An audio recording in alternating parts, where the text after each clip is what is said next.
Hi everyone and welcome back to my channel. Today's video is going to be us spending 24 hours in Salzburg, Austria.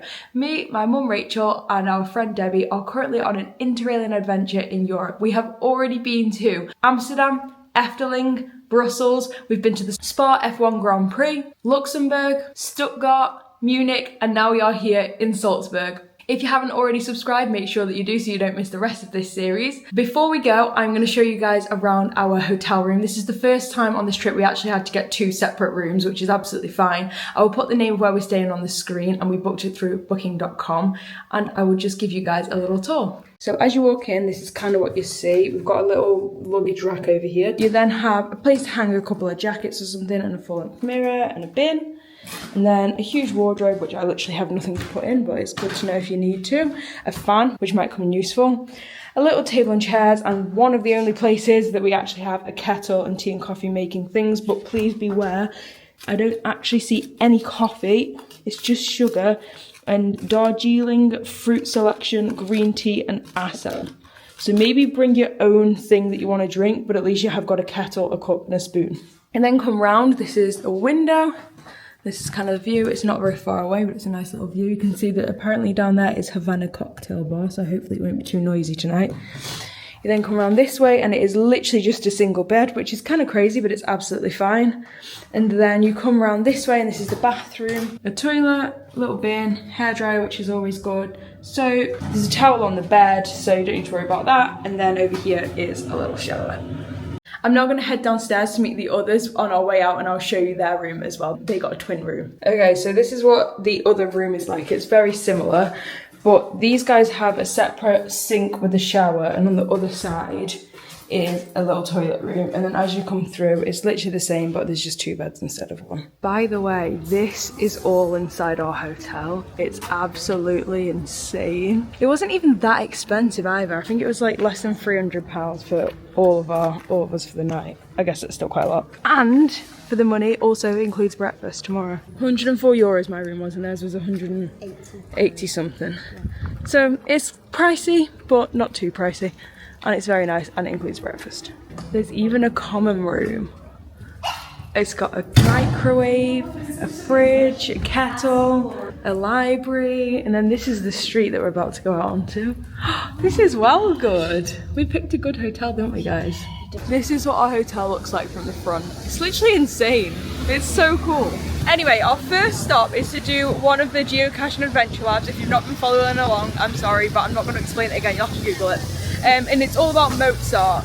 So as I said in last week's video right at the end, this is the birthplace of Mozart, and I'm actually a big fan of Mozart, so that sounds very random and it's not even a lie. I really do like Mozart. So we're going to go and do that and learn some new facts and see all the places that he was involved with, and then I think we're going to go climb up a kind of hill slash mountain. 1787, the Mozart family lived here. Woo! In the marketplace in a spacious 8-room apartment on the first floor. Wow! The history of the house, the marketplace number 8, can be traced back to 1617. So there's actually a tour in here. We're not going to do it, but apparently in the Second World War, a third of this building got like destroyed, and they rebuilt it as it originally was, or as close to that as they could. And now there's a museum inside, which is pretty fun. And the question for this one is, add up all the digits on the small blue panel right of the entrance. I'll give you a sneak peek. There you go. Nothing to do with Mozart, but look what we just found. They've got these like, they're like bull pit bulls, and then there's this river, would you call it? I don't even know what you'd call it. It's like an artificial river, I guess. And it's got a little fountain at the top, and you put your ball on and then it comes all the way down to the bottom. First impressions of Salzburg, we really like it here. We don't want to speak too soon, but I don't know, it's just got a really nice vibe. It's quiet but busy, I feel like, at the same time somehow. And obviously this is all pedestrianised as well, which helps. There's not trillions of things trying to run us over. It is peaceful, and it's actually not like 1,000 degrees, which obviously the other places we've been to couldn't help that, and it's just a coincidence, but it still helps. We found a Mozart shop. I don't know if they'll let me film, but I'm gonna try. Dried kiwi. I tried that in China. I think I bought that in China. It was nice. Oh yeah, that's good. Oh, they're very nice. Salzburg. Oh, these are only 3. These are bargains. Look, there's the one on the hill. Magnets.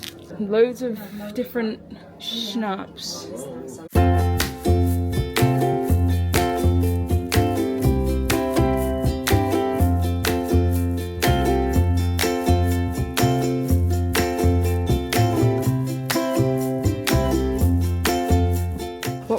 learnt from the Geocaching Adventure Lab is that this is where Mozart's father was supposedly buried, but he's actually not in this grave. This is just what's like there to honour him. And Mozart was buried in Vienna in like a pauper grave somewhere. The Mozart family resided on the 3rd floor from 1747 to 1773, so they lived up there. Mozart himself was born here on the 27th of January 1756. He was the 7th child to Leopold Mozart, who was a musician of the Salzburg Royal Chamber. I won't tell you what the question is this time, but there is also another museum here apparently, because this is the birthplace of Mozart. So there's a lot of Mozart stuff. If you're a Mozart lover, definitely come here and there's loads of stuff that you can do. There is also a Salzburg card that you can buy, and I think it's around €30 per day. So if you want to do like all the Mozart stuff and other stuff too, you could definitely buy one of those and it'll probably save you some money.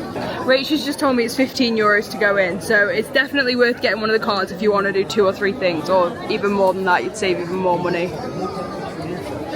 This is definitely the kind of place that looks like it's fake, like it's been fabricated or put here. Like obviously everything is built, but you know, like in Disney where they create things, this is kind of what it feels like, but it's just completely real, and I think it's very historic as well, which is so cool. I'm absolutely loving it here so far. It's now starting to rain quite a bit, but we are at the last stop of the Mozart Adventure Lab. There's a cathedral museum over here. This place is crazy. Yes, probably. Huge souvenir shop, little like alleyways. Yeah, even in the rain, this place is really nice. Over there is the Salzburg Museum. You could also take a ride on a horse and cart, which is something a bit different. I don't know how much it costs though. Probably £70, and it didn't even have a horse attached to it. Oh my gosh, there's literally a million horses over there. If you're scared of horses, be careful in this place because there's a lot of horses everywhere. They're not loose though, obviously. We've now made it to the final part of the tour. This is Mozart Square. You can see in the middle is Mozart's statue. So it's actually not called Mozart Square, it's called Mozart's Place or something like that. But it basically means Mozart Square. Well, the weather's going well. It's absolutely chucking it down. I don't know how obvious it is on camera. So we're just chilling inside a little Christmas shop for now. Hello horses! And then we'll see maybe what we want to do next. We were considering climbing a hill, but I feel like at this point that might not be a wise decision to make. So we've just been in this shop. I'm not even going to try and attempt to pronounce it, but it's called that. And this is what they sell. We just went in there and they have vegan ones. So we got a rainbow vegan chimney cake for €7. Yeah, they're all vegan except the cheese one apparently. You can also get it with ice cream, but obviously that's not vegan. But if you do want to go there, make sure you've got cash with you. So this is what it looks like, but like this is like a section of it. Let's give it a go. Very nice. I don't even know what it tastes like. It doesn't really taste like anything. It's really good. The next thing we're going to do is head on the Monksberg elevator. Sorry if that's not how you really say it, but that's how I'm reading it. It costs €3 to get up, or if you want to go up and down, it's €4.40. So we're going to do both. We were going to walk all the way up, but because the weather's been a bit temperamental, we were a little bit worried that that might be a really bad idea. So, also we've got something athletic planned for tomorrow morning, so we didn't want to ruin ourselves. So we've decided we're going to go up in the lift and see what it's like. And hopefully we'll have some really nice views of the city. Ooh! Whoa! It doesn't touch you! Okay, it has like those turnstiles, but they're very fancy ones. We're in. Do we just get in one? I guess. It's very much a free-for-all once you get through the ticket thing. Let's go! Yeah, we can go in on our own. Yeah. We are so social. Moderne Salzburg. Welcome. Entrance to so the museum is at the top, and you can pay however much to go in there, €16 I think. Or what we've done, yeah, €16. Or just for the lift, €4.40 up and down. Let's go see what they've got. This is it. This is what you can see. This is really nice. We're not mega high up though, are we? No. Compared to some of the viewing platforms in different cities, we're still kind of just at the top, but it is really nice view.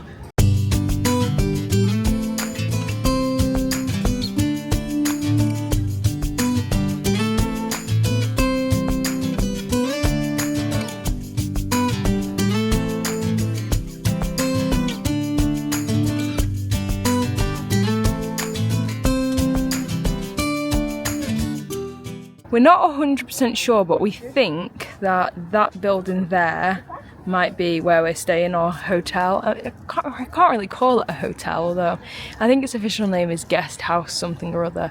We think it might have been a convent back in the day. We are kind of making that up though, so don't take my word for it. But it's a very interesting building, so we think that's where it is. It's really nice up here. It's not busy at all. It has got a little bit quieter since we got here because of the storm that sounds like it's incoming. I can hear thunder in the background, but generally easy and quick to come up. The lift isn't anything spectacular though, it's just like a normal lift. But when you get up here, lovely views. There's not loads to do, you literally just can have a look around and then you want to go back down. But if you want to come and get a nice view of the city, I definitely recommend doing this. And you don't have to pay to go in the museum, we haven't. But if you love museums, then you also can. We're now going to head back down in the lift and we're going to go do one of the geocache adventure labs of Sound of Music. We're going to go see the fountain and the steps that is one of the scenes from it, and a couple of other bits as well. Look how good that is, it doesn't even touch you. They are revolutionary. We're now walking over the lock bridge. I don't know if it's like an official thing or if everyone's just decided to do this, but there's literally thousands of locks everywhere. Another cool thing about this bridge is it has facts about the city all along it. Now, depending on which way you're walking, all the facts might look like they're not English, but if you go to the other side, going the other way, they're all in English. They're not exactly cheery facts, some of them, but they are interesting. So for example, this one says Anna Pollock's shop was destroyed in 1938. She was murdered in 1942. A stumbling block in front of the house commemorates her fate. It also tells us here that in 2020 this bridge was renamed after this guy who lived for 105 or 106 years from 1913 to 2019.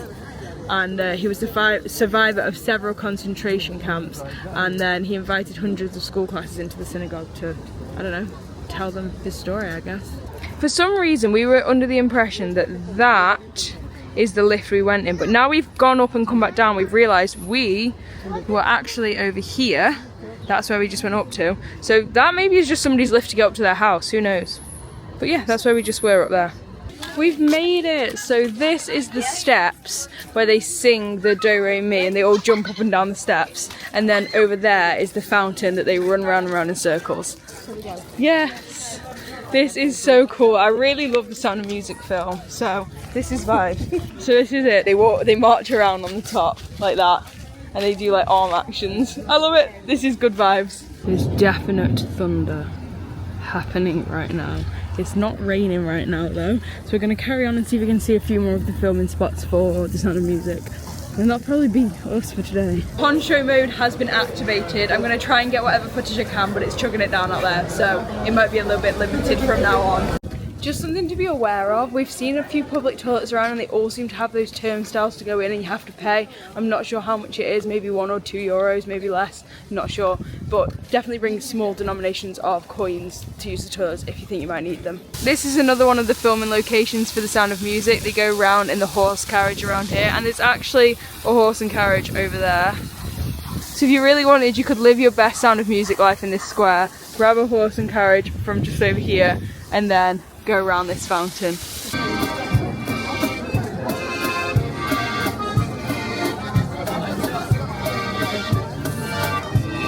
Just in case this is of interest to anybody, there is a laundry room here. It's €5 to use the washer and €3 for the dryer. So we're just about to do a load of washing because we haven't done one in about a week, and hopefully this will last us till the end of the trip. There's also a communal kitchen here that has all sorts of stuff, and you could literally buy stuff and cook a whole meal. And around this corner, I'm trying to show you too much because there's people there, but there's like a little seating area for TV, because in the rooms, there's no TVs in the room. So if you want to watch TV, you'll have to go in there. It probably is all in German though, to be fair. Good morning guys, breakfast is served. I've got myself some toast. They've got vegan butter and jam, some random cucumber, watermelon and an orange juice. The plan this morning is to do something a little bit different. Yesterday I said it was exciting. It might not be exciting for everyone watching. Some of you are going to think we've lost the plot. But we are headed to Hellbrun Park to go and run Park Run, which is just crazy. I can't believe we even know that this exists. Rach did the research for it. She loves Park Run even more than I do. She's done like 350 something, 360 something Park Runs. But yeah, so we're gonna go do that. If you don't know about Park Run, usually it's at 9 o'clock on a Saturday morning. It is here, it is for us at home as well. And you basically run 5k or 3.1 miles. It's completely free. You just have to get like an account, you scan your barcode at the end, you find out your results, and it's all very exciting. The only thing is, apparently this one has very few people run it, but last time there were some slow people, because I don't know where I might just walk it, because unfortunately our hotel checkout is at 10 o'clock and there's no way we'll make it back in time. We're actually having to get the bus there because it's a little bit out of the city. We've just bought our tickets and they were €2.40 for an hour ticket, so we're gonna have to get another one on the way back. So yeah, but when we get back that means we won't be able to have a shower, we won't be able to like do loads of stuff, so I'm gonna just try and keep it as calm as possible. I will film what I can, although it's also raining, so I'm not sure about that either. Basically, we're gonna have a good time, but I don't know how interesting it'll be for you guys, but I'll show you just in case you are interested. We're getting the number 25 bus and we're getting off at the Hellbrun stop, and that's basically all the information you probably need. We're on the bus, and the good thing about this is, I don't know how easy it is to see, but there's a little screen just there and it tells you, whoa, we're going around a corner, and it tells you that what the next stop is and stuff, so you don't have to worry about knowing where to get off, which is good because otherwise we'd be ruined. Well, we've made it. We also made some new friends on the bus because we had no idea where we were going, and this really helpful lady was just like, yeah, well, I'll take you there. This is the palace, I believe. Also, there are toilets here, there's loads of cubicles, it's free and they're nice and clean, so that's also really good. Something useful to know: one, it's very pretty here, but two, the walk to the start is miles away, and by miles I mean we've probably been walking for like 5 minutes, but there's no way we would have found this, so make sure you research it well and know where the start is. If you come on the, it's like leaves, well, from our stop it left at like 11 minutes past 8, but around that time then there'll probably be other people on it, so that's probably your best bet. There you go. If you see this lady, she'll help you hopefully.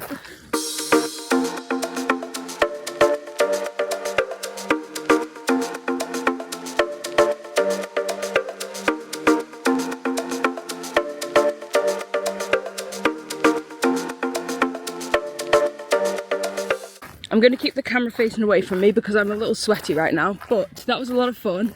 We did it quite slowly, but we did run. Although it's hard to find where the start is, the actual course is very easy to follow. It's basically just a loop and you do it 3 times. So there's no worries about getting lost once you get started running. There was about 50 odd people there today. Usually there's like 20 something, but I think basically everyone who does it is a tourist, because they said who's from here and there was like 3 people who put their hand up, so pretty much everyone was a tourist. There's people from England, the Netherlands, Australia, Poland, so people come from all over the place, but it's actually really lovely because we just got chatting to loads of people. Everyone was lovely. If you came on your own, like say you're traveling with a group of friends or your family but nobody else wants to run, I'd still say you could easily come on your own. If you have a family and some people can't run but you might have young kids, there's a huge like playground over here, so you could even bring your whole family, hopefully leave somebody with your child to play on the park, and then you could go run, I guess. Our next stop before we grab the bus back into the city is to go and find the Sound of Music Pavilion, which is the 16 going on 17 song is sang in there, and it's literally in this park like 2 minutes away, so we're gonna go find that. This is it, guys. This is the pavilion that was in the Sound of Music. How fun is that? It literally looks just how I remember it. I've literally not seen the film in years.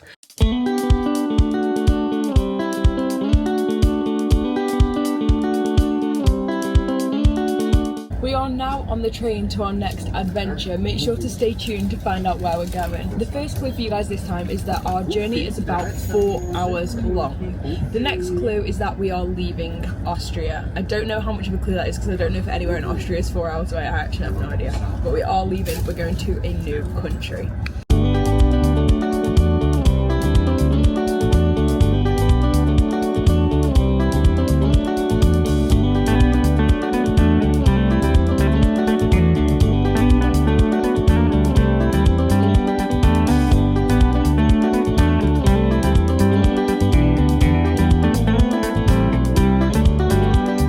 About 45 minutes away from our next adventure, and I thought I'd give you guys the final clue. The next place that we are going is the 6th smallest country in the world.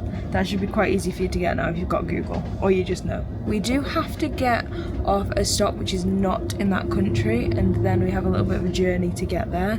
So I'll show you guys how that goes for us because we have no idea how it's going to go. So make sure to leave in the comments where you think it is we're going. I do think this one's fairly obvious, but either way it's a fun game to play and we will be there very soon. This place looks absolutely beautiful and we're not even there yet, we're still in Austria.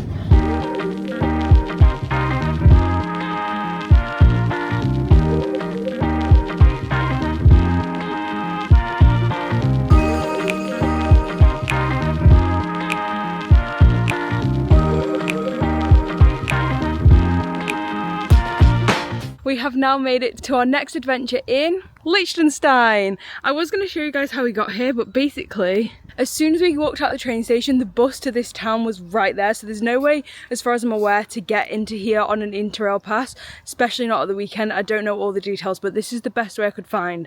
Now, our hotel is about a 50-minute walk from the train station, which was actually in Switzerland. And that's the first time I've been to Switzerland. It was a very short moment there, because as soon as we got to the train station, as I say, the bus was there and we were like, should we just get on it? It was 2 Swiss francs each, which is just about £2 each. It literally took 5 minutes. We got here and we've just walked up a little hill and we are here at our hotel. We'll be spending around the next 24 hours here, so make sure to subscribe and stay tuned for next week's video so you don't miss it and the rest of the adventures. Give this video a big thumbs up if you did enjoy, and other than that, I'll see you next time. Bye!